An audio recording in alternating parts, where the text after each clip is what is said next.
Duta Malaysia ke Amerika Syarikat Muhammad Nazri Abdul Aziz menegaskan dia bersedia untuk tidak menerima gaji apabila memulakan tugasannya itu kerana gaji bukan keutamaan. Namun kata bekas ahli parlimen pada rengas itu, beliau tidak akan menolak jika kerajaan memberikan gaji untuk tugasannya sebagai duta di Amerika Syarikat. Saya terima jawatan ini bukan kerana duit. Macam bekas duta-duta yang kata rugilah calon-calon lain tak dapat duit.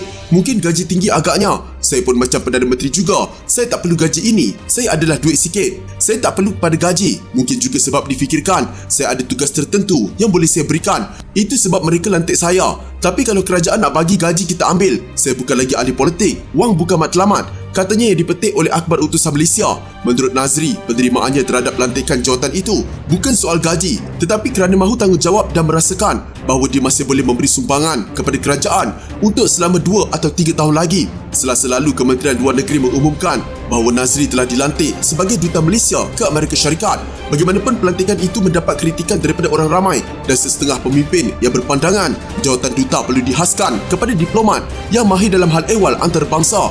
Namun Timbalan Perdana Menteri Ahmad Zahid Habibie berkata, Nazri merupakan personaliti yang sesuai untuk menjadi duta Malaysia ke Amerika Syarikat dan juga mengesahkan bahawa pencalonannya untuk jawatan itu dibuat oleh kerajaan pimpinan Ismail Sabri Yaakob sebelum ini. Presiden UMNO itu juga menyatakan keyakinannya terhadap kemampuan Nazri mewakili negara dan menguruskan tugas sebagai duta. Dalam pada itu, Nazri berkata pelantikannya sebagai duta ke Amerika Syarikat tidak seharusnya dipersoalkan kerana dia bebas daripada elemen nepotisme, kronisme maupun favoritisme untuk jawatan tersebut. Menurutnya, dia juga bukan dari kalangan ahli keluarga Perdana Menteri, selain juga bukan sebagai kroni kepada Anwar Ibrahim dan bukan atas elemen calon pilihan atau menjadi orang kesayangannya. Favoritisme ini maknanya kita suka orang itu.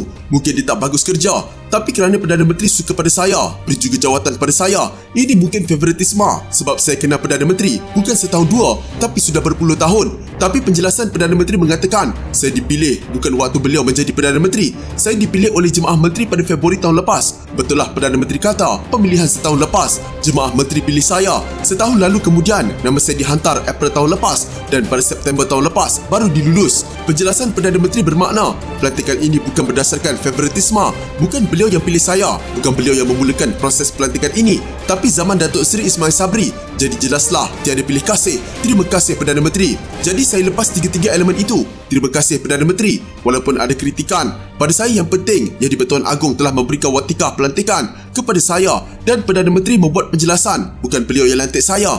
Jadi tak berbangkit favoritisme, kronisme tak ada, nepotisme langsung tak ada. Bermakna bersihlah saya, katanya lagi, yang dipetik oleh utusan Malaysia.